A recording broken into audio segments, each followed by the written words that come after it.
Hi మిత్రులారా, అభి APSC groups అకాడమీకి స్వాగతం. శాతవాహనాల గురించి మనం తెలుసుకుంటున్నాం కదా. ఈ పాఠంలో తర్వాతి అంశము సమాజం. శాతవాహనుల కాలం నాటి సమాజం ఎలా ఉంది, ఆ సమాజంలో ఉండే పరిస్థితులు ఏమిటి అనే విషయాలను మనం ఇప్పుడు తెలుసుకుందాం. ఈ శాతవాహనుల సమాజం గురించి మనం తెలుసుకునేటప్పుడు ముఖ్యంగా మనం తెలుసుకోవాల్సిన విషయాలు ఏమిటంటే, ఆ కాలంలో వర్ణ వ్యవస్థ ఎలా ఉంది అంటే బ్రాహ్మణ, క్షత్రియ, వైశ్య, శూద్ర అనే 4 అంశాలు ఉన్నాయి కదా. వీళ్ళ పరిస్థితి ఎలా ఉంది, మరియు ఆ కాలంలో కుటుంబ వ్యవస్థ ఎలా ఉంది, ఆ కాలంలో స్త్రీల పరిస్థితులు ఎలా ఉన్నాయి, మరియు మత పరిస్థితులు ఎలా ఉన్నాయి వంటి అంశాల గురించి మనం ఈ ఈ పాఠంలో నేర్చుకుందాం. శాతవాహనుల కాలంలో ఎక్కువగా ప్రజలు ఎక్కడ నివసించేవారంటే గ్రామాల్లో నివసించేవారు. ఎక్కడ నివసించేవారంటే శాతవాహనుల కాలంలో ప్రజలు ఎక్కువగా గ్రామాల్లో నివసించారు. తర్వాత కాలంలో పట్టణాలు అభివృద్ధి చెందాయి. వ్యాపార వాణిజ్యాలు అభివృద్ధి చెందడంతో ఎక్కువగా పట్టణాలు ఏర్పడినాయని కూడా మనం తెలుసుకున్నాం.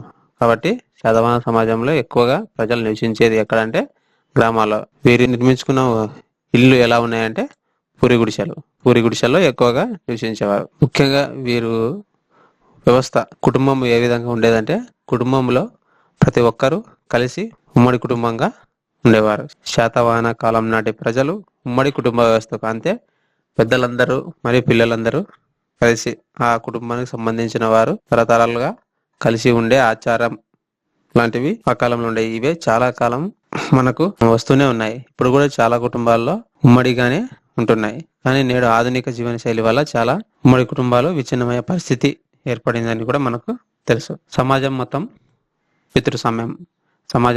పితృస్వామ్యం అంటే ఒక కుటుంబానికి తండ్రి పెద్దగా ఉంటాడు. ఆయన చెప్పిన పద్ధతుల్లోనే మిగతా వాళ్ళందరూ పాటిస్తుంటారు. దీన్ని మనం పితృస్వామ్య సమాజంగా చెప్పుకోవచ్చు. ఏదంటే శాతవాహన సామ్రాజ్యంలో ఉండే ప్రజలు ఏ విధానాన్ని పాటించారంటే పితృస్వామ్యాన్ని, అంటే తండ్రి అనేవాడు పెద్ద. రాజరికం కూడా పితృస్వామ్యమే. మనకి శాతవాహన సామ్రాజ్యంలో రాజరికం కూడా పితృస్వామ్యమే. కానీ కొంతమంది చరిత్రకారుల ప్రకారం శాతవాహన రాజులకి వారి తల్లి పేర్లు ముందు పెట్టుకునే ఆచారం కనిపిస్తుంది. అందువల్ల కొంతమంది చరిత్రకారులు శాతవాహన సామ్రాజ్యం మాతృస్వామ్యం అని చెప్పారు. అది కూడా మనం తప్పని తెలుసుకున్నాం. ఎందుకంటే శాతవాహన సామ్రాజ్యంలో రాజులు గౌతమిపుత్ర శాతకర్ణి నుండి మనకు ఈ మాతృ సంజ్ఞలు ధరించడం లాంటివి కనిపిస్తాయి. కాబట్టి ఈ శ్రీముఖుని కాలం నుండి గౌతమిపుత్ర శాతకర్ణి కాలాన్ని మధ్య చాలా సంవత్సరాలు, దాదాపు 250 సంవత్సరాల పైన తేడా ఉంది. అంటే వాళ్ళెవరు గౌతమిపుత్ర శాతకర్ణి కంటే ముందు ఉన్న రాజులు ఎవ్వరు ఈ మాతృ సంజ్ఞలు ధరించలేదు. కాబట్టి శాతవాహన సామ్రాజ్యము పితృస్వామ్యమే అని మనం గతంలో కూడా చెప్పుకున్నాం. ఇక్కడ ఎందుకంటే శాతవాహనుల కాలంలో చతుర్వర్ణ వ్యవస్థ, అంటే బ్రాహ్మణ, క్షత్రియ, వైశ్య అనే కులాలు ఉన్నాయి కదా, అవి పెద్దగా శాతవాహన సమాజంపై పెద్దగా ప్రభావం చూపలేకపోయింది. ఎందుకంటే ఆ కాలంలో ప్రజలు ఎక్కువగా బౌద్ధము, జైనము పాటించడం వల్ల ఈ వర్ణ వ్యవస్థ ప్రభావము పెద్దగా కనిపించలేదు. బౌద్ధము, జైనంతో పాటు వైదిక మతంలో కూడా నూతన సంప్రదాయాలు, అంటే భక్తి భావంతో కూడినవి, అప్పుడు యజ్ఞ యాగాలు చేయాలి అలాంటి అంశాలు కాకుండా కేవలం దేవుణ్ణి భక్తితో పూజిస్తే చాలు, పూలు పొలంతో వారికి మోక్షం లభిస్తుంది అనే భావన ఎక్కువ రావడంతో ప్రజల్లో కూడా ఈ చతుర్వర్ణ వ్యవస్థ పెద్దగా ప్రభావం చూపలేకపోయిందని మనం చెప్పవచ్చు. కానీ మనకు ఈడ గౌతమిపుత్ర శాతకర్ణికి ఒక బిరుదు ఉంది అని నాసిక్ ప్రశస్తిలో. అది ఏమిటంటే వర్ణ సంకార్య నిరోధకార. వర్ణ సంకార్య నిరోధకార అంటే దీని యొక్క అర్థం ఏమిటంటే వర్ణాలు కలిసిపోవడాన్ని నిరోధించాడని దీనికి అర్థం.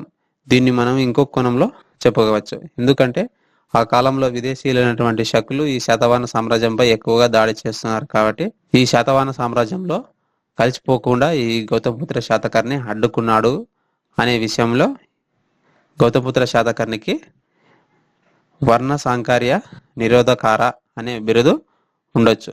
గౌతమిపుత్ర శాతకర్ణి కాలంలో కూడా మనం సమాజాన్ని చూస్తే ఎక్కువగా బౌద్ధమత ప్రభావం ఉంది. కాబట్టి ఈయన కాలంలో కూడా చతుర్వర్ణ వ్యవస్థ పెద్దగా సమాజంపై ప్రభావం చూపలేకపోయింది. ఈ వర్ణ సంకార్య నిరోధకార అనే బిరుదుకి ఈ శకులను ఈ శాతవాహన సామ్రాజ్యంలో కలవకుండా ఈయన చేసినట్లు మనకు తెలుస్తుంది. తర్వాతి కాలంలో గౌతమపుత్ర శాతకర్ణి రెండవ కొడుకు అయినటువంటి శివశ్రీ శాతకర్ణి శక రాకుమార్తె అయినటువంటి రుద్రదమనికను వివాహం చేసుకున్నాడు అని తెలుసుకున్నాం కదా. ఈ విధంగా శాతవాహన రాజులే వర్ణాలను కలిసిపోవడాన్ని పాటించలేకపోయినారు. మనం గౌతమపుత్ర శాతకర్ణి కాలంలో వర్ణ సాంకర్య నిరోధకారని చెప్పుకున్నాం, కానీ తర్వాత కాలంలో వచ్చిన శాతవాహన రాజులే ఈ వర్ణ సంకర్యాన్ని నిరోధించలేకపోయినారు. అంటే నాటి సమాజంలో ఈ చతుర్వర్ణాల వ్యవస్థ అంటే బ్రాహ్మణ, క్షత్రియ, వైశ్య, శూద్ర అనే కులాల విభజన పెద్దగా జరగలేదు అని చెప్పవచ్చు. అదే విధంగా నాసిక్ ప్రశస్తిలో కొన్ని పదాలు కనిపిస్తాయి. ఏ పదాలు అంటే ఇంద్రదత్త, ఇంద్రదత్త, ధర్మదేవ, ధర్మదేవ, ధర్మదత్త అనే పదాలు కనిపిస్తాయి. ఏ శాసనంలో అంటే గౌతమ బాలశ్రీ వేయించినటువంటి నాసిక్ ప్రశస్తి శాసనంలో. ఈ పదాలకు అర్థం ఏమిటంటే ఇవి నాటి సమాజాన్ని ఈ పదాలు ఏం తెలుపుతాయంటే ఈ ప్రశస్తిలో ఉన్నటువంటి పదాలు ఇంద్రదత్త, ధర్మదేవ, ధర్మరక్షిత అనే పదాలు ఏం చెప్తాయంటే శాతవాహనుల కాలంలో ఉన్నటువంటి సమాజాన్ని తెలుపుతాయి. ఈ పదాలు ఇంకో విషయాన్ని కూడా చెప్తాయంటే ఈ పదాలు ఆ శాతవాహన సమాజంలో వర్ణ వ్యవస్థ లేదు, చతుర్వర్ణ వ్యవస్థ లేదు అనే విషయాన్ని చెప్తాయి. ఏ పదాలంటే ఇంద్రదత్త, ధర్మదేవ, ధర్మరక్షిత అనే పదాలు మనకు శాతవాహన సామ్రాజ్యంలో వర్ణ వ్యవస్థ లేదు అనే విషయాన్ని చెప్తాయి. శాతవాహన సామ్రాజ్యంలో బ్రాహ్మణులు ఉన్నారు, క్షత్రియులు ఉన్నారు, మరియు వైశ్యులు, శూద్రులు అందరూ ఉన్నారని తెలుసుకున్నాం. కానీ మనకి ఈ శాతవాహన రాజులు బ్రాహ్మణులకు భూదానాలు చేసినట్లు మనం ఇలాంటి విషయాలన్నీ కూడా తెలుసుకున్నాం. కానీ ఈ బ్రాహ్మణుల ప్రభావము శాతవాహన సామ్రాజ్యంలో అధికంగా ఉన్నట్లు మనకి ఎక్కడ కనిపించదు. మనం ఏ శాసనాల్లోనూ ఏ గ్రంథాల్లోనూ ఈ బ్రాహ్మణ కులము యొక్క ప్రస్తావన మనకి ఇక్కడ ఎక్కువగా కనిపించదు. కానీ మొదటి శాతకర్ణి బ్రాహ్మణులకు దానం చేసినట్లు మొదలైన విషయాలు, చిన్న చిన్న విషయాలు తప్ప ఈ శాతవాహనుల కాలంలో ఎక్కువగా బ్రాహ్మణుల ఆధిపత్యం ఉంది అనే విషయం మనకు ఎక్కడ శాసనాల్లో ఆ కాలంలో ఉన్నటువంటి గ్రంథాల్లో కూడా కనిపించదు. అదేవిధంగా గౌతమపుత్ర శాతకర్ణి యొక్క మంత్రి అయినటువంటి శివగుప్తుడు బ్రాహ్మణుడైన ఇతను ఎక్కువగా ప్రాధాన్యత మనకు కనిపించదు. ఎవరి శాసనాలు అంటే గౌతమపుత్ర శాసనాల్లో కానీ నాసిక్ ప్రశస్తి శాసనాల్లో కానీ ఇతని శివగుప్తుని ప్రస్తావన కనిపించదు. ఇతడు బ్రాహ్మణుడు అనే విషయం తప్ప, గౌతమపుత్ర శాతకర్ణి మంత్రి అనే చిన్న చిన్న విషయాలు తప్ప ఈ శివగుప్తునికి సంబంధించిన ఏ విషయాలు నాసిక్ శాసనాల్లో కానీ నాసిక్ ప్రశస్తి శాసనాల్లో కానీ మనకు పెద్దగా కనిపించలేదు. అంటే ఆ కాలంలో అంటే శాతవాహనుల కాలంలో ఈ బ్రాహ్మణులు పెద్దగా ప్రభావం చూపలేదు. ఎందుకంటే సమాజంలో ఎక్కువగా ఏ మతాన్ని ఆచరించేవారు అంటే మనం తెలుసు, బౌద్ధ మతాన్ని ఆదరించేవారు. కాబట్టి ఎక్కువగా బ్రాహ్మణులకు ఎక్కువగా ప్రాధాన్యత ఉండేది కాదు. అదేవిధంగా శాతవాహనులు తమ సామంతులతో కూడా వివాహ సంబంధాలు పెట్టుకునేవారు. శాతవాహన సామంతులు ఎవరంటే మనకు ఇక్ష్వాకులు, కురులు, చటులు అని మనం తెలుసు కదా. ఈ సామంతులతో కూడా ఈ శాతవాహన రాజులు వివాహ సంబంధాలు పెట్టుకోవడం వంటి విషయాలను మనం పరిశీలిస్తే శాతవాహన సమాజంలో ఈ చతుర్వర్ణ వ్యవస్థ కానీ ఈ కుల వ్యవస్థ కానీ పెద్దగా ప్రభావం చూపలేదు. బ్రాహ్మణుల ప్రభావం కూడా లేదు అని మనం స్పష్టంగా మనకు తెలుస్తుంది. శాతవాహనుల కాలంలో వృత్తి ఆధారంగా శ్రేణులు ఉండేవి అని మనం తెలుసుకున్నాం కదా. గోలిక శ్రేణి కానీ, కుమార శ్రేణి అని, కమ్మర శ్రేణి అని కానీ, గోలిక శ్రేణి అని చాలా శ్రేణులు ఉన్నాయి. ఈ శ్రేణుల యొక్క అధిపతిని మనం ఏమని పిలుస్తామంటే శ్రేష్ఠి. ఈ శ్రేష్ఠి అని పిలుస్తాం. శ్రేణి యొక్క అధిపతిని మనం ఏమని పిలుస్తామంటే శ్రేష్ఠి అని పిలుస్తాం. ఈ భవిష్యత్తులో అంటే ఈ శ్రేష్ఠి అనేవాడే తర్వాత కాలంలో శెట్టి, అంటే ఎవరంటే వ్యాపారం చేసేవాళ్ళు కాబట్టి వీళ్ళంతా తర్వాతి కాలంలో ఈ శెట్టి అనే పదము మనకు ఏర్పడిందని గత పాఠాలలో మనం తెలుసుకున్నాం కదా గతంలో. ఆ విధంగా ఈ శెట్టి అనే పదమే శెట్టి వారిలే వైశ్యులుగా ప్రసిద్ధి చెందినారు. అంటే వైశ్యులు కూడా వైశ్యుల పరిణామక్రమం ఈ విధంగా జరిగిందని కూడా మనం చెప్పవచ్చు. ఏ విధంగా అంటే శాతవాహన సమాజంలో వృత్తి కులాలు ఉండేవి. శాతవాహన సమాజంలో ప్రజలు ఒక శ్రేణిగా ఏర్పరచుకునేవారు. ఆ శ్రేణి యొక్క ఆధిపత్యం మనం ఎవరంటే శ్రేష్ఠి అంటాం. ఈ శ్రేష్ఠి అనే పదమే తర్వాత క్రమంలో ఏ విధంగా మారిందంటే శెట్టి అనే పదంగా మారింది. ఈ విధంగా వైశ్యుల పరిణామక్రమాన్ని గురించి చెప్పవచ్చు. ఈ విధంగా నేటి కాలంలో కూడా వైశ్యులు ఎక్కువగా వ్యాపారమే చేస్తుంటారు. అంటే ఈ వైశ్యులకు నాంది ఎవరి కాలంలో పడింది అంటే శాతవాహన సామ్రాజ్యంలో. దీన్ని బట్టి మనకు తెలుస్తున్న విషయం ఏమిటంటే శాతవాహన సామ్రాజ్యంలో ఏర్పడిన సమాజము నేటికి కొనసాగుతుంది అనే విషయాలు మనకి ఇక్కడ స్పష్టంగా అర్థమవుతున్నాయి కదా. ఈ విధంగా శాతవాహనుల సామ్రాజ్యంలో చేతి వృత్తుల ఆధారంగా కులాల విభజన జరిగిందని మనం ఇందాక తెలుసుకున్నాం. శాతవాహన సామ్రాజ్యంలో కులాల విభజన ఏ విధంగా జరిగింది అంటే చేతి వృత్తుల ఆధారంగా, చేతి వృత్తుల ఆధారంగా. కానీ మనం ఇప్పుడు ఉన్న భారతదేశంలో కులాల విభజన ఏ విధంగా జరుగుతుందంటే కులం ఆధారంగానే కులాల విభజన జరుగుతుంది. మన ఇప్పుడు నేటి భారతదేశంలో కులం ఆధారంగానే కులాల విభజన జరుగుతుంది. కానీ శాతవాహన కాలంలో కులం ఏ విధంగా విభజన జరిగిందంటే వృత్తి ఆధారంగా విభజన జరిగింది. కాబట్టి ఈ శాతవాహనుల కాలంలో ఈ వృత్తి ఆధారంగా జరిగింది, కానీ కులం ఆధారంగా ఎక్కడ కులాల విభజన జరగలేదు. కాబట్టి శాతవాహన సామ్రాజ్యంలో చతుర్వర్ణ ప్రస్తావన లేదు, కులాల ప్రస్తావన పెద్దగా మనకు కనిపించదు. అంటే వృత్తి ఆధారంగా మాత్రమే శాతవాహన సమాజము కులాలుగా విభజించబడింది. అంటే కానీ ఎక్కడ ఈ కులం ఆధారంగా ఈ కులాల విభజన జరగలేదు. అంటే నాటి సమాజం ఎంత ఉన్నతి స్థితిలో ఉంది అని విషయం చెప్పవచ్చు. ఎందుకంటే కులరహితంగా శాతవాహన సమాజం మనకి కనిపిస్తుంది. ఎందుకంటే కులాల ఆధారంగా ఇక్కడ విభజన జరగలేదు, కేవలం చేతి వృత్తులు ఆధారంగానే కులాల విభజన జరిగింది. దీన్ని బట్టి శాతవాహన సమాజము ఏ విధంగా ఉందంటే సామాజిక సమానత్వాన్ని పాటించింది. శాతవాహన సమాజము ఏ విషయాన్ని పాటించిందంటే సామాజిక సమానత్వాన్ని. ఎందుకంటే ఇక్కడ కులాల విభజన కులం ఆధారంగా కాకుండా వృత్తి ఆధారంగా జరిగింది. కాబట్టి శాతవాహన సమాజము సామాజిక సమానత్వాన్ని సాధించిందని చెప్పవచ్చు. సామాజిక సమానత్వాన్ని సాధించిందని చెప్పవచ్చు. అంటే ఎటువంటి ఏ కులానికి ఎక్కువ ఇంపార్టెన్స్ లేదు. అంటే నా కులము గొప్పది, నా కులమే గొప్పది అనే విషయాలు ఈ శాతవాహన సమాజంలో కనిపించవు. కాబట్టి శాతవాహన సమాజము చాలా ఉన్నతమైనదిగా మనము చెప్పవచ్చు. శాతవాహనులు పాలనకు తీసుకున్న ఆధార గ్రంథం ఏమిటంటే మనోధర్మ శాస్త్రం. అంటే వారి రాజ్యాంగం దేని ఆధారంగా రూపొందించబడిందంటే మనోధర్మ శాస్త్రం ఆధారంగా వీళ్ళు పాలించేవారని మనం తెలుసుకున్నాం కదా. ఆ విధంగా ఈ మనోధర్మ శాస్త్రం ఏం చెప్తుందంటే ఎక్కువగా ఇంపార్టెన్స్ పురుషులకే చెప్తుంది.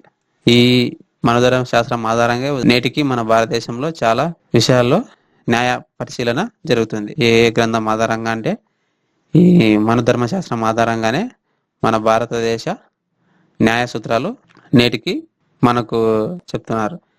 ఈ మనోధర్మశాస్త్రంలో ఎక్కువగా పురుషులకి ఎక్కువగా ఇంపార్టెన్స్ ఉంది, స్త్రీలకు సెకండరీ. అంటే వీళ్ళు సెకండరీగా పురుషుల అనంతరం స్త్రీలను గుర్తించేవారు. కానీ మనకు శాతవాహన సమాజంలో ఈ మనోధర్మశాస్త్రంలో చెప్పిన దానికి కొద్దిగా భిన్నంగా ఉన్నదని చెప్పవచ్చు. ఎందుకంటే శాసనాల్లో పురుషుల ప్రస్తావనే ఎక్కువగా ఉన్న స్త్రీలను కూడా నాటి సమాజము సమానంగా చూసింది. పురుషులతో పాటు సమానంగా స్త్రీలను చూసింది. ఏ సమాజం అంటే శాతవాహన సమాజం. శాతవాహన సమాజం గురించి ఎక్కడ తెలుస్తుందంటే అమరావతి శిల్పాల్లోనూ మరియు శాతవాహనులు వేయించినటువంటి శాసనాల్లోనూ మరియు హాలుని గదా సప్తశతిలో స్త్రీల ప్రస్తావన మనకు కనిపిస్తుంది. ఎందుకంటే స్త్రీల పరిస్థితి ఆ సమాజంలో ఎలాగా ఉండేది అనే విషయాలు మనకు హాలును గదా సప్తశతిలో కనిపిస్తున్నాయి కదా. శాతవాహన సామ్రాజ్యంలో ఉండే స్త్రీలు పురుషులు తక్కువగా ఉండే దుస్తులు అంటే చిన్న చిన్న దుస్తులు అంటే మిడ్డిలు అలాంటివి వీళ్ళు ధరించేవారు. వివాహం అయిన వారు, వివాహం కాని వారు కూడా స్వేచ్ఛగా ప్రాణం అంటే ప్రేమలో ఉండేవారు. అంటే ప్రేమ అనేది వివాహాలతోనే చేయొచ్చు, అవివాహితులు అంటే పెళ్లి కాని వారితో కూడా చేసుకునే. అంటే శాతవాహన సామ్రాజ్యంలో ప్రేమకు కూడా స్వేచ్ఛ ఉండేదని చెప్పవచ్చు. స్త్రీలు ఎక్కువగా అలంకార ప్రియులు. అంటే ఇప్పుడు కూడా స్త్రీలు అలంకార ప్రియులే, ఎందుకంటే కాస్మెటిక్స్ ఎక్కువగా వాడతారు. శాతవాహనాల కాలంలో కూడా ఎక్కువగా స్త్రీలు అందానికి ప్రాముఖ్యత ఇచ్చేవారు అని మనం తెలుసుకోవచ్చు. కొంతమంది తలపాగా ధరించేవారు. అదేవిధంగా చాలా మంది శాతవాహన సమాజంలో తలపాగా అంటే మామూలు రాజులు, కొంతమంది రాజులు అలాంటి వారు ధరిస్తుంటారు కదా, మనం సినిమాల్లో కూడా చూసింటాం. ఆ విధంగా ఈ తలపాగా లేదా ఉష్ణ్యం అనే దాన్ని ధరించేవారు. ఈ కుసుమవర్ణ చీరలు అంటే బెంగాలీ చీరలు కూడా నాటి సమాజంలో ఉండే స్త్రీలకు చాలా ఇష్టము అని హాలను గదా శక్తి వల్ల తెలుస్తుంది. అంతేకాకుండా ఈ మల్ల శెల్లాయలు అనే ప్రత్యేక చీరలు ఉండేవి. ఇవి ఎక్కువగా రోమ్ దేశానికి ఎగుమతి అయ్యేవి. ఈ మల్ల శెల్లాయలు అనేవి. ప్లిని ఒక విషయం చెప్తాడు ఇక్కడ, ఏమంటే భారతదేశం నుంచి వచ్చే మల్ల శెల్లాయలతో అంటే చిన్నని సన్నని వస్త్రాలు అని మనం గతంలో చెప్పుకున్నాం కదా, అటువంటి వీటిని రోమ్ ప్రజలు సిగ్గు లేకుండా ధరించేవారు అని మనకి ఎవరు చెప్తారంటే ప్లిని చెప్తాడు. కాబట్టి ఈ శాతవాహన సమాజంలో స్త్రీలు ధరించే బట్టలు కానీ పురుషులు ధరించే బట్టలు కానీ ఎంతో ప్రాముఖ్యత ఉంది అని మనం చెప్పవచ్చు. వీటికి విదేశాలకు కూడా వీటిని దిగుమతి చేసుకునేవారు అని కూడా మనం చెప్పుకోవచ్చు. మనం ఇంతవరకే చెప్పుకున్నాం. దాదాపు ఈ పురుషులను సమానంగా శాతవాహన సామ్రాజ్యం చూసింది అని, అదేవిధంగా స్త్రీలకు విద్యా సదుపాయాలు కూడా ఉన్నాయి మరియు స్త్రీలకు అత్యున్నత గౌరవం కూడా ఉంది. ఎందుకంటే కొంతమంది రాణులు కూడా పాలనలో పాల్గొన్నారు. ఎవరంటే నగనిక మరియు గౌతమ బాలశ్రీ వంటి రాణులు కూడా ఈ శాతవాహన సామ్రాజ్య పాలనలో భాగస్వాములయ్యారు. కాబట్టి కొద్ది వరకు శాతవాహనాల సమాజంలో స్త్రీ పురుష భేదాలు అనేవి లేకుండా స్త్రీ పురుషులు అనే అంశము ఉండేదని మనకు తెలుస్తుంది. ఇది ఎక్కువ గ్రూప్ 1 పాయింట్ ఆఫ్ వ్యూలో ఈ సమాజం గురించి మనకు ఇంపార్టెంట్. అదేవిధంగా శాతవాహన సమాజంలో ఉండే స్త్రీలకు ఆస్తిలో కూడా వాటా ఉండేది. నేడు ఎన్టీఆర్ కూడా ఈ అంశాన్ని తీసుకొని స్త్రీలకు ఆస్తిలో వాటా అనే చట్టాన్ని కూడా తయారు చేసినాడు కదా. అదేవిధంగా స్త్రీ కవులు కూడా ఉన్నట్లు మనకు తెలుస్తుంది. ముఖ్యంగా వాళ్ళు ఎవరంటే రేవతి, మాధవి, అనులక్ష్మి. శాతవాహన కాలంలో ఉన్నటువంటి స్త్రీ కవులు ఎవరంటే రేవతి, అనులక్ష్మి, మాధవి, అనుపమ వంటి స్త్రీ కవులు ఉండేవారు. వీరు ఎక్కువగా గదా సప్తశతి రచనలో పాల్గొన్నారు. స్త్రీ కవయిత్రులు ఏ గ్రంథం రాయటంలో పాల్గొన్నారంటే గదా సప్తశతి. ఆలుని గదా సప్తశతి రాయటకు వీరు సహాయం చేసినట్లు కూడా మనకు తెలుస్తుంది. శాతవాహనుల కాలంలో ఉండేటువంటి వినోదాలు ఏమంటే నృత్యము, సంగీతం వంటి కాలక్షేపాలు, జూదము మరియు బృందనాట్యాలు. ఈ జూదం కానీ బృందనాట్యాలు కానీ ఈ సంగీతం, నృత్యం కానీ నేటికి కనిపిస్తున్నాయి. వీరు ఉపయోగించిన సంగీత సాధనాలు వీణ, మృదంగము, తాళం శాతవాహనుల కాలంలో ఉండేవి. వీటితో వీరు కాలక్షేపము చేసేవారని మనకు కనిపిస్తుంది. అదేవిధంగా వాత్సాయన కామసూత్రమును గదా సప్తశతిలో వసంతోత్సవాలు, మదనోత్సవాలు, ఉద్యాన మహోత్సవాలు మరియు హాలిక మహోత్సవాలు అంటే ఈ రైతులంతా కలిసి కూడా ఒక ఉత్సవం జరుపుకునేవారు. అట్లాంటి ఉత్సవాల ప్రస్తావన కూడా మనకు ఈ వాత్సాయన కామసూత్రము మరియు గదా సప్తశతిలో కనిపిస్తుంది. అదేవిధంగా వాత్సాయన కామసూత్రంలో శాతవాహన సమాజంలో ఎంతో ఉన్నత స్థితిలో ఉన్న బానిస వ్యవస్థ కూడా ఉండేది అని చెప్తుంది. శాతవాహన సమాజంలో బానిస వ్యవస్థ గురించి తెలుపుతున్నది ఏ గ్రంథం అంటే కామసూత్రం.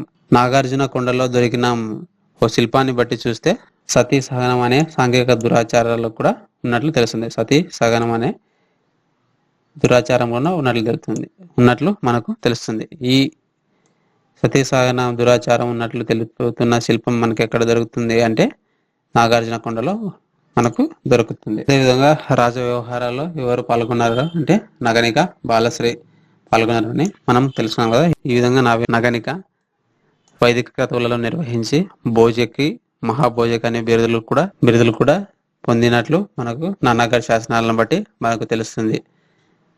ఎవరికంటే నగనికకు, భోజకి, మహాభోజకి అనే బిరుదులు ఉన్నట్లు తెలుస్తుంది. అదేవిధంగా చాలా మంది రాణులు బౌద్ధం పాటించినట్లు కూడా మనకు తెలుస్తుంది. మొగలిపుత్ర తిస్స అనే బౌద్ధ సన్యాసి, ఇతను అశోకన కాలంలో మనకు కనిపిస్తాడు. మొగలిపుత్ర తిస్స అనేవాడు ఎక్కడ కనిపిస్తాడంటే అశోకుడి కాలంలో కనిపిస్తాడు. కాబట్టి ఇతడు మైస మండలంలో అంటే మనకి తెలుసుకున్నాం కదా అంతకుముందు భోజక, పిటనిక, మైసక జాతులు ఈ ఆంధ్ర తీర ప్రాంతాలలో ఇటువైపు నివసించేవని. ఆ విధంగా ఆంధ్ర తీర ప్రాంతాలలో నివసించే ఈ మైస మండలంలో నివసించే అందక బిక్కులు అనే వారికి ప్రత్యేకంగా త్రిపీఠకాలు ఉన్నాయి అని చెప్పినవాడు. మరియు వీరు ఇంపార్టెన్స్ ఇచ్చే గ్రంథం ఏదంటే వినయపీఠిక అని తెలిపినవాడు ఎవరంటే మొగలిపుత్ర తిస్స. ఈ శాతవాహన సామ్రాజ్యంలో గ్రామాలు ఎక్కువగా ఉన్నాయని మనం తెలుసుకున్నాం కదా. ఆ విధంగా గ్రామాలకు పెద్దగా ఎవరుండేవారంటే గ్రామాలకు పెద్దగా ఎవరుండేవారు, ఒక అధికారి ఉండేవాడు, అతన్ని ఏమని పిలుస్తారంటే గ్రామని. ఈ విధంగా శాతవాహన సమాజంలో వర్ణరహితంగా చేతి వృత్తులే కులాలుగా విభజన చెంది నాటి సమాజంలో ఎటువంటి అలజడలు లేకుండా ప్రశాంతంగా ఉన్నట్లు తెలుస్తుంది. ఎందుకంటే శాతవాహన రాజులు కూడా బలమైన వారే కాబట్టి ఎక్కువగా ఇతర రాజ్యాల దాడులు కూడా తక్కువగా జరిగేవి. ఎవరి కాలంలో అంటే శాతవాహనుల కాలంలో. ఈ విధంగా సమాజం ఉంటే ఈ సమాజంలో మతం ఏ విధంగా ఉంది అనే విషయాలను మనం ఇప్పుడు తెలుసుకుందాం. శాతవాహన సమాజంలో మతం ఎలా ఉంది? మతం అంటే ఫస్ట్ వైదిక మతం ఎలా ఉంది, వైదిక మతం ఎలా ఉంది, తర్వాత వైదిక మతం నుండి ఉద్భవించిన హిందూ మతం ఎలా ఉంది, తర్వాత బౌద్ధము, జైనము ఎలా ఉంది, అదేవిధంగా ఈ వైదిక మతంలో శైవ మతం ఎలా ప్రస్తావన ఉంది మరియు వైష్ణవ మతం ప్రస్తావన ఎలా ఉంది అనే విషయాలను మనం ఇప్పుడు చర్చించుకుందాము. కృష్ణుని కాలంలో అగస్త్యుడు ఉత్తర భారతదేశం నుంచి దక్షిణ భారతదేశానికి ఈ వైదిక మతమును పరిచయం చేశాడు అని తెలుసుకున్నాం. శాతవాహన చక్రవర్తి అయినటువంటి కృష్ణుని కాలంలో అగస్త్యుడు ఉత్తర భారతదేశం నుండి దక్షిణ భారతదేశానికి వైదిక మతాన్ని తీసుకొని వచ్చి ఆ వైదిక మతాన్ని అభివృద్ధి చేశాడని మనకు తెలుస్తుంది కదా. ఎందుకు భారతదేశంలో వైదిక మతం మరలా ప్రస్తావన కనిపిస్తుందంటే, మనం ఆర్య నాగరికతను పరిశీలిస్తే ఈ వైదిక కర్తవులు ఎక్కువయ్యి క్రీస్తుపూర్వం 6వ శతాబ్దంలో ఈ బౌద్ధ జైన మతాలు ఉద్భవించి అవి సమాజంపై తమ ప్రభావాన్ని తీవ్రంగా చూపాయని మనకు తెలుసు. భారతదేశ చరిత్రలో ఈ విషయాలు మనం చదువుకుంటాం. ఈ విధంగా ఈ మౌర్య సామ్రాజ్యం పతనమైన తర్వాత, మౌర్య సామ్రాజ్యం అశోకుని తర్వాత దాదాపు మౌర్య సామ్రాజ్యం పతనం ప్రారంభమైంది. ఈ విధంగా మౌర్య సామ్రాజ్యం పతనం ప్రారంభమైన తర్వాత వీరు మౌర్య సామ్రాజ్యంలో అశోకుడు ఎక్కువగా ఏ మతానికి ప్రాముఖ్యత ఇచ్చాడు అంటే బౌద్ధ మతానికి ప్రాముఖ్యత ఇచ్చాడు. ఈ మౌర్య సామ్రాజ్యాన్ని నాశనం చేసి అధికారంలోకి వచ్చినటువంటి పుష్యమిత్ర సింగుడు బ్రాహ్మణుడు. ఎవరు అంటే ఇతను బ్రాహ్మణుడు. పుష్యమిత్ర శృంగుడు బ్రాహ్మణుడు. శృంగవంశం స్థాపించినటువంటి పుష్యమిత్ర శృంగుడు బ్రాహ్మణుడు. ఇతడు బ్రాహ్మణుడు అవడంతో తమ యొక్క మత ప్రస్తావన అంటే ఈ వైదిక మత వేదాలు, యజ్ఞాలు, యాగాదులు ప్రస్తావన మళ్ళీ సమాజంలోకి తీసుకొని వచ్చాడు. కాబట్టి ఆ కాలంలోనే ఈ ఉత్తర భారతదేశంలో జరిగిన సంస్కరణల వల్ల ఈ దక్షిణ భారతదేశంలో కూడా ఈ వైదిక మతం మరలా దక్షిణ భారతదేశంలోకి వచ్చింది. ఎక్కడికి వచ్చిందంటే దక్షిణ భారతదేశంలోకి వచ్చింది. ఎవరి వల్ల అంటే అగస్త్యుడి వల్ల. మతంలో మనకి ఎక్కువగా ప్రస్తావన కనిపించేది అంటే వైదిక మతము వేదాల గురించి చెప్తుంది, వేదాంగాల గురించి చెప్తుంది. వీటిని బ్రాహ్మణులు మాత్రం చదువుతారు. ఎవరంటే వేదాలు, వేదాంగాలని ఎవరు చదువుతారంటే కేవలం బ్రాహ్మణులు మాత్రమే చదువుతారు. దీనివల్ల వైదిక మతం ఉన్నత వర్గాలకే పోతుంది.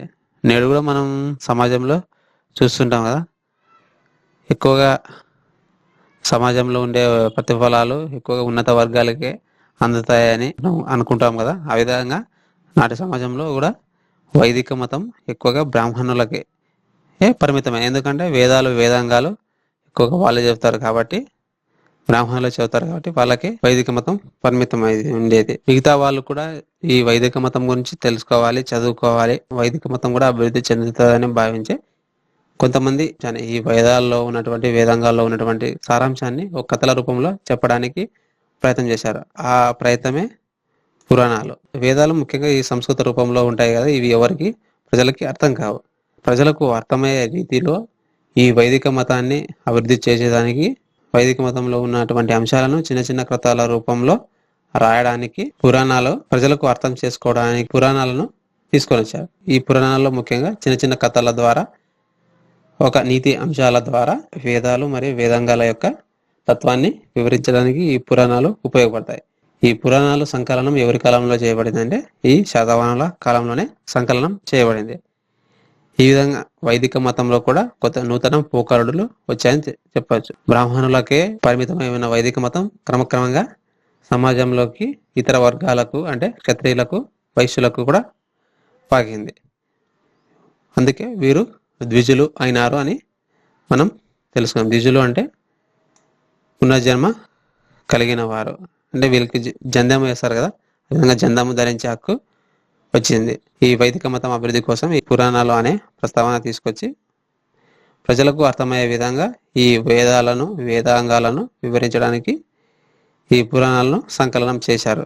ఎవరి కాలంలో అంటే శాతవాహనుల కాలంలో. ఈ విధంగా వైదిక మతం కొత్త అంశాలను జోడించుకొని హిందూ మతంగా మారే క్రమం ఎవరి కాలంలో కనిపిస్తుంది అంటే మనకు శాతవాహనుల కాలంలో కనిపిస్తుంది. ఎందుకు హిందూ మతంగా మారాల్సి వచ్చిందంటే ఈ వైదికము ముఖ్యంగా ఈ బౌద్ధ జైనాలు ప్రభావితం సమాజం పైన ఎక్కువ పడింది. దాదాపు ప్రజలందరూ అటు బౌద్ధ జైన మతాల వైపే పాటిస్తున్నారు. రాజులు కూడా, ప్రజలు ఏ విధమైన మతాలు పాటిస్తారో రాజులు కూడా వారికి ఇష్టం ఉన్నా లేకపోయినా ఆ మతాన్ని పాటించేటట్లు నాటి సమాజం మనకు కనిపిస్తుంది. ఈ విధంగా యజుర్వేదం మనకి ఏం చెప్తుందంటే యజ్ఞాలు మొదలైన విషయాల గురించి చెప్తుందని మనకు తెలుసు. యజ్ఞాల గురించి చెప్తున్న వేదం ఏదంటే యజుర్వేదం. మనకి ఇక్కడ మౌర్యులనంతరం వచ్చిన పాలకుడు పుష్యమిత్ర శృంగుడు, ఇతడు బ్రాహ్మణుడు అవడంతో ఈ వైదిక క్రతువులు ఉత్తర భారతదేశంలో ప్రారంభమైనాయి.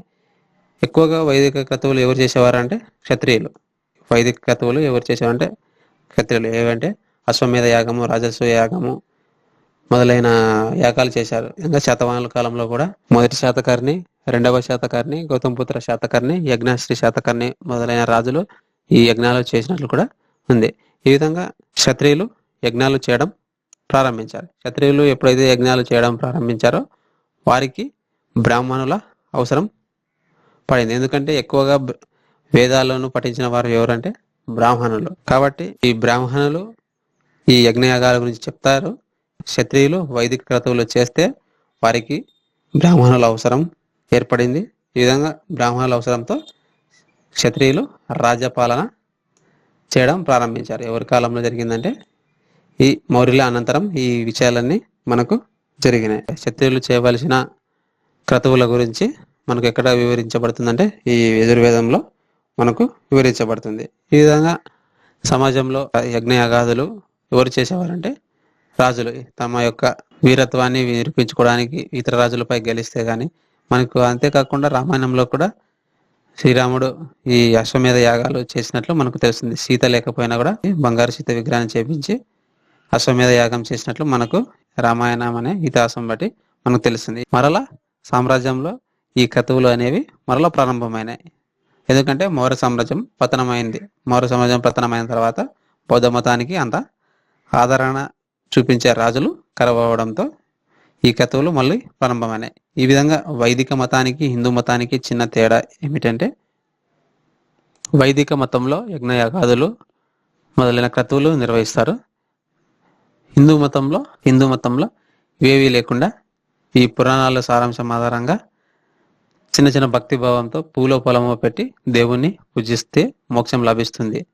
మామూలు వైదిక మతం ప్రకారం యజ్ఞయాగాదులు క్రతువులు చేస్తేనే మనకు మోక్షం లభిస్తుందంటే ఈ బౌద్ధ జైనం ప్రభావంతో కూడా ఈ వైదిక మతంలో వచ్చిన మార్పులు ఏమంటే భక్తి భావంతో కూడా పూలు పొలం పెట్టినా కూడా దేవుడు మనకి మోక్షం లభిస్తాడు అనే చిన్న విషయము యాడై హిందూ మతంగా అభివృద్ధి చెందింది. వైదిక మతంకి హిందూ మతంకి ఈ స్మాల్ గ్యాప్ మాత్రమే మనకి కనిపిస్తుంది. ఈ విధంగా సంధి కాలంలో ఉన్నటువంటి శాతవాహనులు అటు బౌద్ధము విలుసులుతుంది, ఇటు వైదిక మతము హిందూ మతంగా రూపుదిద్దుకోవడానికి తన వంతు ప్రయత్నాలు చేస్తూ ఉంటుంది కదా. ఆ సమయంలో ఉన్నటువంటి పాలకులు ఎవరంటే శాతవాహనులలో నానాగారి శాసనం ఎవరు వేయించారంటే నగనిక. ఎవరి మరణాంతరం అంటే మొదటి శాతకర్ణి మరణాంతరం. ఈ నానాగారి శాసనంలో ఆర్య దేవతలైనటువంటి మరియు వైదిక మత దేవతలైనటువంటి ఇంద్రుడు, అగ్ని, కుబేరుడు, సూర్యుడు వంటి దేవతల ప్రార్థనతో ప్రారంభమవుతుంది. ఈ విధంగా మనం ఆర్య నాగరికతలో తెలుసుకునేటప్పుడు చిన్న అంశాలు మనకు తెలుస్తాయి. ఏమిటంటే తొలి వేద కాలంలో ఇంద్రుడు, అగ్ని, కుబేరుడు, సూర్యుడు, వాయువు వంటి వారు దేవతలుగా పూజించబడితే మళ్ళీ వేద కాలం వచ్చేసరికి త్రిమూర్తి భవనం బ్రహ్మ, విష్ణు, మహేశ్వర అనే బ్రహ్మ, విష్ణు, మహేశ్వర అంటే భావన మళ్ళీ వేద కాలంలో ఏర్పడిందని మనం భారతదేశ చరిత్రలో చదువుకుంటాం కదా. అదే విధంగా మనకి శాతవాహన కృష్ణుడు పాలిస్తున్నప్పుడే వైదిక మతం అభివృద్ధి జరుగుతూ ఉంది దక్షిణ భారతదేశంలో కూడా అని మనం తెలుసుకున్నాం కదా. ఈ అంశాలను బట్టి నగనిక కూడా తన నానాగఢ్ శాసనాన్ని వైదిక దేవతలతో ప్రారంభించింది. మనకు ఈ నానాగఢ్ శాసనంలో తొలి వేదకాలం సంబంధించినటువంటి వైదిక దేవతలైన ఇంద్రుడు, అగ్ని, వాయువు, సూర్యుడు, కుబేర వంటి వైదిక దేవతల గురించి మనకు ప్రస్తావన కనిపిస్తుంది. ఈ నానాగఢ్ శాసనంలో శివుని ప్రస్తావన మనకు కనపడదు. శివుని ప్రస్తావన ఎక్కడ కనిపించదు. ఈ తొలి వేద నాగరికతలో ఉన్నటువంటి దేవతలైన ఇంద్రుడు, అగ్ని, కుబేర వంటి దేవతల ప్రస్తావన కనిపిస్తుంది, కానీ మనకు శివుని ప్రస్తావన కనిపించదు. ఎందుకంటే శివుడి ప్రస్తావన మలివేద కాలంలో ఉంటుంది. ఎందుకంటే త్రిమూర్తి భావన మనకి ఎవరి కాలంలో ఏర్పడింది? మలివేద కాలంలో ఏర్పడింది. ఈ విధంగా వైదిక మత ప్రభావంతో నానాగఢ్ శాసనాన్ని వాసుదేవుడు అంటే కృష్ణుడు అంటే ఇతడు ఏ మతానికి సంబంధించిన వాడు అంటే వైష్ణవ మతానికి సంబంధించిన వాడు. ఈ విష్ణువు ప్రార్థనతో నానాగఢ్ శాసనము ప్రారంభమవుతుంది. మొదటగా నానాగఢ్ శాసనంలో వైదిక దేవతల ప్రస్తావన ఉంది. వైదిక దేవతలు ఎవరంటే తొలి వేద కాలానికి సంబంధించిన ఇంద్రుడు, అగ్ని, కుబేరుడు వంటి వారు. అదేవిధంగా ఈ నానాగఢ్ శాసనం ఎవరి ప్రార్థనతో ప్రారంభమవుతుంది అంటే వాసుదేవుని ప్రార్థనతో, కృష్ణుని ప్రార్థనతో ప్రారంభమవుతుంది. ఈ విధంగా నానాగఢ్ శాసనంలో నగనిక బిరుదులు మనము తెలుసుకున్నాం కదా గత పాఠాల్లో. యజ్ఞధూప సుగంధాయ, యజ్ఞధూప సుగంధాయ, దేగవృత సుగంధాయ అని ఈ నానాగఢ్ శాసనంలో నగనిక తనను తాను వివరించుకుంది. ఏమని అంటే యజ్ఞధూప సుగంధాయ మరియు దేగవ్రత సుగంధయ అని తన తాను వర్ణించుకుంది కదా అని మనం గతంలో తెలుసుకున్నాం. ఈ పదాలను బట్టి మనకు తెలుస్తుంది ఏమిటంటే మనకు ఇక్కడ వైదిక మతం ప్రారంభమైంది. శాతవాహన సామ్రాజ్యంలో కూడా ఆ వైదిక మత ప్రభావంతో ఈ విధమైన క్రతువులు, యజ్ఞ యాగాదులు చేసి తనను తాను వర్ణించుకున్నట్లు మనకు తెలుస్తుంది. ఏ శాసనాన్ని బట్టి అంటే నగనిక నానాగఢ్ శాసనం బట్టి. ఈ పురాణ వాజ్మయం ప్రకారం అంటే పౌరాణిక వాజ్మయం, పురాణాలు ఎక్కువగా మనకు ఈ కాలంలోనే ప్రారంభమయ్యాయి, శతవాహనాల కాలంలోనే ప్రారంభమయ్యాయి అని తెలుసుకున్నాం కదా. ఈ విధంగా ఇష్ట దేవతలను పూజించడం మరియు పురాణ పురుషులను పూజించడం ప్రాచారంలోకి వచ్చింది. ఇష్ట దేవతలను పూజించడం మరియు పురాణ పురుషులను పూజించడం ఎవరి కాలంలో వచ్చిందంటే ఈ శాతవాహన కాలంలోనే మనకు వచ్చింది. అంతేగాక హాలుని గదా సప్తశతిలో విష్ణు కథలు, పార్వతి కళ్యాణం, రాధాకృష్ణ ప్రేమ కథలు, గణపతి, శక్తి అంటే మహిషాసుర మర్దిని, శక్తి అంటే మహిషాసుర, దుర్గాదేవి, పార్వతీదేవి ఉంటారు కదా వాళ్ళు, మరియు శబలావ్రతం లాంటి అంశాల ప్రస్తావన కూడా మనకు కనిపిస్తుంది. ఎవరి కాలంలో అంటే హాలుని కాలంలో. ఇతను గదా సప్తశతిలో ఈ విష్ణు కథలు, పార్వతి కళ్యాణం మరియు రాధాకృష్ణ ప్రేమ కథలు, గణపతి మరియు శక్తి వంటి దేవతలు మరియు శబలావ్రతం లాంటి వ్రతాల ప్రస్తావన కూడా మనకు కనిపిస్తుంది ఎక్కడంటే గదా సప్తశతిలో. అదేవిధంగా గదా సప్తశతిలో శివుని ప్రార్థనతో ప్రారంభమై గౌరీ ప్రార్థనతో ఎండ్ అవుతుంది. ఎక్కువగా శివుని ప్రార్థనతో ప్రారంభమై గౌరీ ప్రార్థనతో అంతమవుతుంది. ఈ హాలుని కాలంలోనే విష్ణు కథలు, పార్వతి కళ్యాణం వంటి కథలు, గణపతి ఈ గదా సప్తశతిలో కనిపిస్తాయని మనం ఇంతవరకు చెప్పుకున్నాం కదా. ఎందుకు ఈ హాలుని కాలంలోనే ఎక్కువగా వైదిక మత గ్రంథాలు మనకి దొరుకుతున్నా శాతవాహన సమాజంలో ప్రజలు ఎక్కువగా బౌద్ధమే పాటిస్తున్నారనే విషయాన్ని మనకు స్పష్టమవుతుంది. ఎందుకంటే గౌతమిపుత్ర శాతకర్ణి పాలనలో వరకు కూడా మనకు కనిపిస్తుంది. హాలుని నుంచి గౌతమిపుత్ర శాతకర్ణి మధ్యలో కూడా ఎక్కువగా బౌద్ధమే ఉన్నట్లు మనకు తెలుస్తుంది. ఎందుకు ఈ విధమైన కథలు కానీ వైదిక మతం ఎంటర్ అయింది, అది కేవలం రాజులు మాత్రమే పాటిస్తున్నారు అని మనము ఈ చిన్న చిన్న విషయాలను బట్టి తెలుసుకున్నాం కదా. కానీ ప్రజలు మాత్రం ఏ పాదాన్ని పాటిస్తున్నారంటే బౌద్ధ మతాన్ని పాటిస్తున్నారు. ఎందుకు ఈ వైదిక మతం రాజులకే పరిమితమైంది? ఎందుకు గౌతమిపుత్ర శాతకర్ణి వరకు మనము గౌతమిపుత్ర శాతకర్ణిని సంధికర్త అని పిలుస్తాం. వైదిక మతానికి, హిందూ మతానికి సంధికర్త అని మనము పిలుస్తాం. ఎవరిని అంటే గౌతమిపుత్ర శాతకర్ణి పాలనా కాలాన్ని ఆ విధంగా పిలుచుకుంటున్నాం. కానీ ఎందుకు ఈ హాలుని కాలాన్ని మనము పిలుచుకోవడం లేదు? ఎందుకంటే హాలుని కాలంలోనే ఎక్కువ ఈ విష్ణు కథలు, పార్వతి కథలు, వైదిక మతానికి సంబంధించిన కథలు కానీ ఎక్కువగా మనకు గదా సప్తశతిలో కనిపిస్తున్నాయి. కానీ సమాజంలోకి ఈ వైదిక మతం ఎందుకు వెళ్ళలేకపోయింది అంటే ముఖ్యంగా ఈ గదా సప్తశతి ప్రాకృతంలో రచించబడింది. గదా సప్తశతి ఏ భాషలో రచించబడింది అంటే ప్రాకృత భాషలో రచించబడింది. కానీ ఆనాడు ప్రజలు మాట్లాడే భాష ఏదంటే దేశీ భాష. దేశీ భాష అంటే పైశాచిక భాష. ఈ పైశాచిక భాషనే తర్వాత కాలంలో తెలుగుగా, ఈ పైశాచిక భాష తెలుగుకి మాతృక అని మనకు డిసి సర్కార్ కూడా తెలిపినాడని కూడా మనం గత పాఠాలలో తెలుసుకున్నాం కదా. హాలుడు రాసింది ప్రాకృత భాషలో, కానీ సమాజంలో మాట్లాడేది పైశాచిక భాష. కాబట్టి వారి ఈ రెండు భాషల మధ్యలో పొంతన కుదరక వైదిక మతము సమాజంలో లోతుగా వెళ్ళలేకపోయింది. సమాజంలో వెళ్ళింది కానీ లోతుగా గౌతమపుత్ర శాతకర్ణి కాలంలో వెళ్ళినంతగా వైదిక మతం వెళ్ళలేక పోయింది. ఎందుకంటే బాలుడు రాసిన గ్రంథము గదా సప్తశతి ప్రాకృత భాషలో ఉంది. ఆనాటి ప్రజలు మాట్లాడే భాష దేశీ భాష అంటే పైశాచికం భాషలో ఉంది కాబట్టి లోతుగా వెళ్ళలేకపోయింది. నేడు కూడా మనము చూడవచ్చు, మన సమాజంలో బ్రిటిష్ వాళ్ళు ఉన్నప్పుడు ఇప్పటికీ తేడా ఉంది. చాలా వరకు ఇప్పుడు ఇంగ్లీషు చాలా వరకు ఇప్పుడున్న ప్రజలకు ఇంగ్లీష్ అర్థం కాదు. కాబట్టి మనకు ఏ భాషలో చెప్తే ప్రజలకు ఉపయోగించే భాషలో చెప్తే అది తొందరగా వెళ్తుంది. అంతేకాక ఈ చిత్తూరు జిల్లాలో ఉన్నటువంటి గుడిమల్లం అనే శివలింగం శాతవాహనుల కాలం కంటే ముందు నుంచి ఉన్నట్లు మనకు తెలుస్తుంది. క్రీస్తు పూర్వం 2nd AD నుంచి కూడా మనకు ఉన్నట్లు తెలుస్తుంది. ఈ గుడిమల్లం ఎక్కడ ఉందంటే చిత్తూరు జిల్లాలో ఉంది. గుడిమల్లంలో ఉన్నటువంటి ప్రాచీన శివలింగం ఇది ముఖ్యంగా లింగాకృతిలో మనకు కనిపిస్తుంది. ఏ ఆకృతిలో అంటే లింగాకృతిలో కనిపిస్తుంది. ఇది ఒక ప్రసిద్ధమైన శివలింగం. ఇది ఒక డిఫరెంట్ గా ఉంటుంది. ఇక్కడ ఈ మనిషి నిలబడినట్లు కూడా ఇక్కడ కనిపిస్తుంది. కానీ లింగాలు ఎక్కువగా ఇటువంటి మనిషి రూపం లేకుండా కేవలం ఒక రాయి మాదిరిగా కనిపిస్తుంది. కానీ ఈ గుడిమల్లంలో ఉండే శివలింగం ఒక ప్రత్యేకత ఏమిటంటే ఒక లింగాకృతిలో ఉండి దానిపైన ఒక మానవ రూపంలో ఉన్నటువంటి వ్యక్తి కూడా ఉన్నట్లు మనకు కనిపిస్తుంది.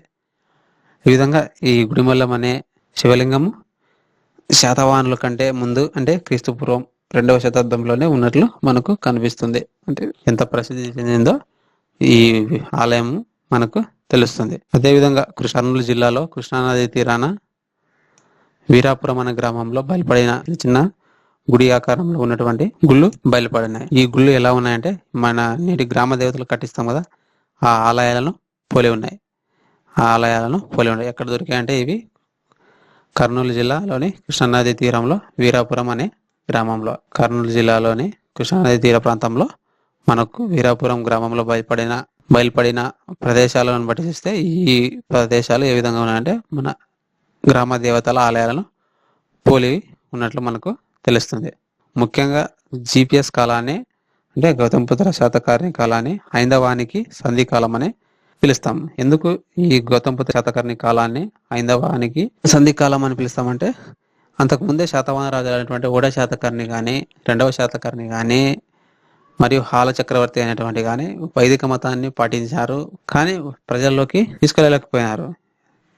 ఎందుకంటే వారు ప్రాకృత భాషను ఉపయోగిస్తే ప్రజలు ఎక్కువగా దేశీ భాషలో అంటే పైశాచిక భాషలో మాట్లాడేవారు. కాబట్టి వీరు చెప్పిన విషయాలు ఆ సమాజంలో ఉండే ప్రజలకు అర్థం కాక పోయినాయి. కానీ గౌతమపుత్ర శాతకర్ణి కాలం వచ్చేసరికి ఈ అంశాలు హిందూ మతంలోని అంశాలు ఎక్కువగా మన పురాణాలు శతవాహనుల కాలంలోనే లిఖించబడుతున్నాయి. ఈ సారాంశం వల్లనే మరలా వైదిక మతం ప్రజల్లోకి వచ్చి నవే హిందూ మతంగా మారుతుంది అనే విషయాలు కూడా మనం చెప్పుకున్నాం కదా.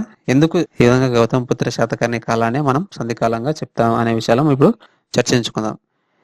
ఎక్కువగా బౌద్ధ మతంలో అహింస చేయరాదు, జైన మతంలో అహింస చేయరాదు అనే విషయాలు బాగా ప్రాచుర్యంలోకి వచ్చాయి.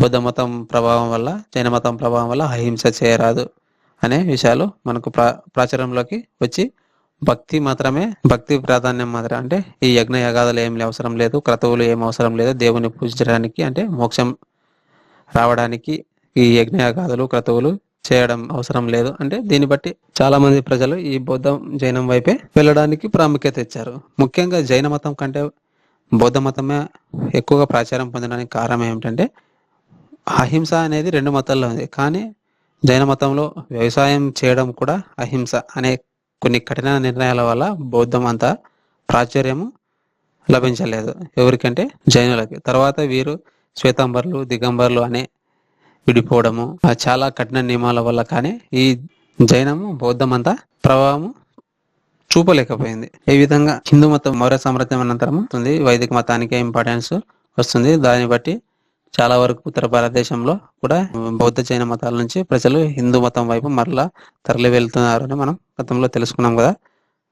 అదేవిధంగా గౌతమపుత్ర శాతకర్ణి వచ్చే కాలం నాటికి వైదిక మతంలో కూడా ఈ యజ్ఞయాగాదులు కత్తులు లాంటివి లేకుండా కేవలం భక్తి భావంతో దేవుని పూజిస్తే మోక్షం లభిస్తుంది అనే భవనాలు వచ్చాయి. ముఖ్యంగా నాసిక్ ప్రశస్తి శాసనంలో గౌతమి బాలశ్రీ సత్యవచన అహింస నిరతయ, సత్యవచన అహింస నిరతయ అంటే అహింస లేకుండా సత్యంతో మాట్లాడాలి మరియు అహింస చేయరాదు అని ఈ పదానికి అర్థం. సత్యవచన అహింస నిరతయ అనే పదానికి అర్థం ఏమిటంటే అహింస చేయకుండా సత్యమనే మాట్లాడాలి అని ఈ పదానికి అర్థం. ఈ విధంగా వైదిక మతంలో కూడా ఈ అహింస చేయరాదు, సత్యమనే మాట్లాడాలి అంశాలు రావడంతో కూడా శాతవాహన సామ్రాజ్యంలో ఉండే ప్రజలకు కూడా ఈ వైదిక మతం వైపు మరలుతున్నారు. ఈ విధంగా సత్యవచన అహింస నిరతయ అనే మాటలు సమాజము హిందూ మతం వైపు ప్రభావం చూపుతుంది. ఎందుకంటే బౌద్ధ జైనం వల్ల సత్యమనే మాట్లాడాలి అనే మాటలు కూడా మనకు హిందూ మతంలో కూడా ఎంటర్ అయిపోయినాయి. కాబట్టి సమాజంలో వైదిక మతానికి కూడా ఈ అంశాలు జోడించడంతో వైదిక మతం కొత్త రూపం దాల్చుకొని హిందూ మతంగా రూపొందుతుంది. అదేవిధంగా గౌతమపుత్ర శాతకర్ణి ఆగమ నిలయ అనే బిరుదు కూడా ఉంది. ఎందుకంటే ఆగమ పురాణాలను ఒక సిద్ధాంతాలను పాటిస్తూ ఈ రాజ్యపాలన చేశాడు కాబట్టి, అంటే ఈ ఆగమ నియమాలు వైదిక మతంలో ఉంటాయి. ఈ ఆగమ నియమాలు ఎక్కడ ఉంటాయంటే వైదిక మతంలో ఉంటాయి. కాబట్టి ఈ వాటిని పాటిస్తూ గౌతమపుత్ర శాతకర్ణి పాలన చేశాడు. కాబట్టి అందుకే గౌతమపుత్ర శాతకర్ణికి ఆగమ నిలయ అనే బిరుదు కూడా ఉంది. ఈ విధంగా గౌతమపుత్ర శాతకర్ణి కాలంలో ఈ వైదిక మతం లక్షణాలు ప్రజల్లోకి వెళ్లడంతో గౌతమపుత్ర శాతకర్ణిని వైదిక మతం యొక్క సంధికర్తగా మనం పిలవవచ్చు. అదేవిధంగా వర్ణ సంకార్య నిరోధక అని గౌతమపుత్ర శాతకర్ణికి బిరుదు ఉందని, అంటే వర్ణ సంకార్య నిరోధక అంటే బౌద్ధము జైనము విస్తృతంగా పాటిస్తున్నారు. ఈ శకులు కూడా ఎక్కువగా ఈ జైన మతానికి ఇంపార్టెన్స్ ఇస్తారు. వీళ్ళనెవరిని శాతవాహన సామ్రాజ్యంలో కలుపుకోకుండా తన రాజ్యపాలన చేశాడు కాబట్టి ఈ వైదిక మత ఆచారాలు లోతుగా గౌతమపుత్ర శాతకర్ణి కాలంలోనే వెళ్ళాయి. దీన్ని బట్టి మనం గౌతమపుత్ర శాతకర్ణి కాలాన్ని హిందూ మతానికి సంధికాలంగా మనం చెప్పుకుంటున్నాం. అదే కాకుండా గౌతమపుత్ర నాసిక్ శాసనంలోను, కృష్ణుని కొన్ని శాసనాల్లోనూ ఈ వైదిక మత చిహ్నాలు అయినటువంటి శంకువు, చక్రము లాంటివి మనకు కనిపిస్తాయి. ఈ విధంగా శాతవాహనుల కాలంలో మొదట్లో వైష్ణవ మతమే ఎక్కువగా ఉందని చెప్పవచ్చు. ఎందుకంటే నానాగఢ్ శాసనాల్లో శివుని ప్రస్తావన కూడా లేదు. కానీ శివశ్రీ శాతకర్ణి, ఈ శివస్వాతి మొదలైన శివస్కంద అనే పేర్లను బట్టి తర్వాతి కాలంలో శైవం కూడా అభివృద్ధి చెందింది అని చెప్పవచ్చు. శైవం వీరికంటే ముందే ఉంది అనే, శాతవాహనుల కంటే ముందే ఉంది అని మనకు ఏ శాసనం చెప్తుందంటే గుడిమల్లం శివలింగాన్ని బట్టి మనకు తెలుస్తుంది. ఎందుకంటే ఇది ఏఎస్ఐ అంటే ఆర్కియలాజికల్ సర్వే ఆఫ్ ఇండియా వారి ప్రకారం శాతవాహనుల కంటే ముందు, అంటే క్రీస్తుపూర్వం 2nd సెంచరీలోనే ఈ గుడిమల్లం ఆలయం ఉన్నట్లు వివరించారు. దీన్ని బట్టి కూడా వైష్ణవంని రాజులు ఆదరించిన తర్వాత కాలంలో శైవం కూడా అభివృద్ధి చెందింది అని చెప్పారు. ఈ విధంగా వైదిక మతం ఏ విధంగా హిందూ మతంగా మారింది, ఆ హిందూ మతంలో వైష్ణవం ఏ విధంగా వచ్చింది, శైవము ఏ విధంగా వచ్చింది అనే విషయాలను మనం ఇక్కడ తెలుసుకున్నాం. అదేవిధంగా మనం తర్వాత అంశము జైన మతం. ఈ జైన మతం కూడా గురించి కూడా తెలుసుకుందాం. జైన మతంలో మన ఆంధ్రాలో ఎప్పుడు ప్రవేశించిందంటే దాదాపు క్రీస్తుపూర్వం 6వ శతాబ్దం తర్వాత కాలంలోనే దక్షిణ భారతదేశంలోకి ఎంటర్ అయిందని మనం తెలుసుకున్నాం.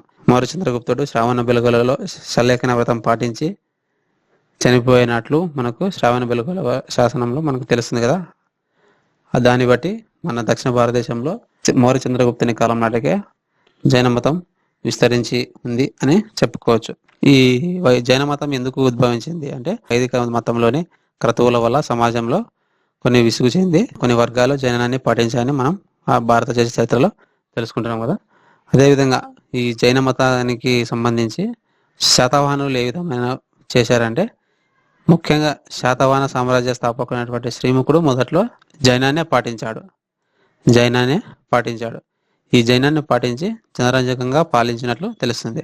జైన మతం ప్రభావంతో ఇతను జనరంజకంగానే పాలించాడు అని తెలుస్తుంది. ఇతని యొక్క గురువు ఎవరంటే కాలకాచుర్య. కానీ తర్వాత వైదిక మత ప్రభావంతో ప్రజా వ్యతిరేకమైన పనులు చేస్తూ పాలించినట్లు మరియు జైన ఆవశ్యక సూత్రము కల్పదీప గ్రంథాలు చెప్తాయి. ఏ గ్రంథాలు చెప్తాయంటే జైన ఆవశ్యక సూత్రము కల్పదీప గ్రంథాలు ఏమని చెప్తాయంటే వైదిక మతం ప్రభావంతో జైనుడిగా ఉన్నటువంటి శ్రీముఖుడు వైదిక మతంలోకి మారి ప్రజలను హింసించాడు అని చెప్తాయి. జైన మతం ప్రస్తావన తీసుకుంటే ఆంధ్రాలో జైన మతం ఏ విధంగా వచ్చిందంటే ముఖ్యంగా అశోకుడు మనవడైనటువంటి సంప్రాతి అమరావతి పరిసర ప్రాంతాల్లో ఉన్నటువంటి వడ్డేమన్న దగ్గర ఒక విహారంను నిర్మించుకున్నాడు. విహారం అంటే వాళ్ళు ఉండే ప్రదేశం. అదేవిధంగా కళింగ పాలకున్నటువంటి కరవేలుడు ఈ పశ్చిమ గోదావరి జిల్లాలో ఉన్నటువంటి గుంటుపల్లి దగ్గర మహామేఘ విహారాన్ని నిర్మించాడు. ఎవరంటే కళింగ పాలకుడైనటువంటి కరవేలుడు. అదేవిధంగా కల్పదీప అనే గ్రంథం ప్రకారం శాతవాహన ఆస్థానంలో 52 మంది సేనానుల పేర్ల మీద జినప్రభసూరి జైన దేవాలయాలు నిర్మించినట్లు తెలుస్తుంది. జినప్రభసూరి అనే వాడు 52 మంది సేనానుల పేర్ల మీద 52 జైన దేవాలయాలు నిర్మించినట్లు తెలుస్తుంది. ముఖ్యంగా ఆంధ్రలో చెప్పుకోదగ్గ జైన సన్యాసి ఎవరంటే కొండ కుందాచార్యులు. ఇతడు ఈ శాతవాహనుల కాలంలోనే క్రీస్తుపురం 41 నుంచి క్రీశకం 44లో మనకు కనిపిస్తాడు. ఇతని యొక్క అసలు పేరు ఏమిటంటే పద్మనంది. ఇతను ఎక్కడ జన్మించాడంటే ప్రస్తుతం అనంతపురం జిల్లాలో ఉన్నటువంటి గుంతకల్లు లేదా ఆ గుంతకల్ల సమీపంలో కొనకొండ్ల అనే గ్రామంలో ఈయన జన్మించాడు. దీని గ్రామానికి పూర్వనామం ఏమంటే కొనకొండ్ల గ్రామంలో జన్మించిన ఈ పద్మనంది గురించి శ్రావణ బెలుగలో ఒక శాసనంలో చెప్తున్న విషయం ఏమిటంటే కొండాకుందాచార్యులు భారతదేశం మొత్తం పర్యటించి జైన ధర్మాన్ని ప్రచారం చేసినాడు. అంటే జైన ధర్మాన్ని ప్రచారం చేసినట్లు మనకు తెలుపుతున్న శాసనం ఏమిటంటే శ్రావణ బెలుగల శాసనం. అదేవిధంగా జైన మతంలో బలత్కారి గణం, వక్రగుచ్చము లేదా సరస్వతి గుచ్చం అనే 2 శాఖలను కూడా ఇతడు ప్రారంభించినట్లు మనకు తెలుస్తుంది. ఎవరంటే కొండా కుందాచార్యులు. అదేవిధంగా కొండా కుందాచార్యులు రచించినటువంటి సమయసారం, ఈ సమయసారం అనే గ్రంథము శ్వేతాంబర జైనులకు, దిగంబర జైనులకు ప్రామాణిక గ్రంథం. అదేవిధంగా ఈ జైన గ్రంథాలైనటువంటి సమయసారం, ప్రవచనాసారం, పంచాష్టి సారం అనే 3 గ్రంథాలను కలిపి త్రయసారం లేదా ప్రభృత సారం అని కూడా పిలుస్తారు. ఏ గ్రంథాలని త్రయసారం లేదా ప్రభృత సారం అని పిలుస్తారంటే సమయసారం, ప్రవచనాసారం, పంచాష్టి సారం అనే గ్రంథాలను త్రయసారం లేదా ప్రభృత సారం అని పిలుస్తారు. ఇంకొక సన్యాసి అనేటువంటి సింహానంది కూడా జైన వ్యాప్తికి కృషి చేశాడు. ఇతను జైన సిద్ధాంతమైనటువంటి శాద్వాదామను ఆంధ్రాలో వ్యాపింపజేశాడు. శాద్వాదాన్ని వ్యాపింపజేసిన వాడు ఎవరంటే సింహానంది. ఈ విధంగా కొండా కుందాచార్యులు దివాకరుడు అవేదవాదాన్ని ఖండించి అనేకాంతవాదాన్ని ప్రకటించాడు. కొండా కుందాచార్యులు దివేకర్ని అభేదవాదాన్ని ఖండించి అనేకాంతవాదాన్ని ప్రకటించాడు. ఈ విధంగా జైన మత ప్రస్తావన శాతవాహన సామ్రాజ్యంలో అక్కడక్కడ మనకు కనిపిస్తుంది. తర్వాత బౌద్ధ మతం యొక్క ఇంపార్టెన్స్ గురించి మనం తర్వాత క్లాస్లో చదువుకుందాం. ఎందుకంటే శాతవాహన సామ్రాజ్యంలో ఎక్కువగా విరసిల్లిన మతం ఏదంటే బౌద్ధ మతం. శాతవాహనుల కాలంలో వెంకట తాటేపురి అనే ప్రాంతంలో మొట్టమొదటిసారిగా ఆంధ్రాలో జైన సమావేశం జరిపినట్లు జైన సాహిత్యం ప్రకారం మనకు తెలుస్తుంది. దీనికి అధ్యక్షుడు అర్హబలి మొట్టమొదటిసారిగా వహించినట్లు కూడా తెలుస్తుంది. కళింగ కరవేలుడు కూడా వడ్డెమానుకొండలో మహావిహారాన్ని నిర్మించినట్లు కూడా మనకు జైన సాహిత్యం ఆధారంగా మనకు తెలుస్తుంది. అదేవిధంగా బౌద్ధానికి ప్రసిద్ధి చెందినటువంటి గుంటుపల్లి మొట్టమొదటగా జైన స్థావరంగా కూడా ఉండేదని మనకు కొన్ని గ్రంథాల ఆధారంగా తెలుస్తుంది. కొండా కుందాచార్యుని శిష్యులు అయినటువంటి బాలకపించ, సామంతభద్ర, కుండకీర్తి, సింహానంది అనేవారు కూడా ఉండేవారు. ఈ సింహానంది గురించి మనం ముందు తెలుసుకున్నాం కదా. కీర్తి అనేవాడు సూత్రావతారం రచించినట్లు తెలుస్తుంది. ఈ విధంగా జైనులు ఆంధ్రదేశంలో జైన మత సమావేశం జరిపినది ఎక్కడంటే వెంకట తాటేపురం. ఆంధ్రదేశంలో ఉన్న జైన మతాచార్యులు ఎవరంటే సింహానంది, గంగా పేరూరు. ఈ గంగా పేరూరు ఎక్కడ ఉందంటే కడప జిల్లాలో.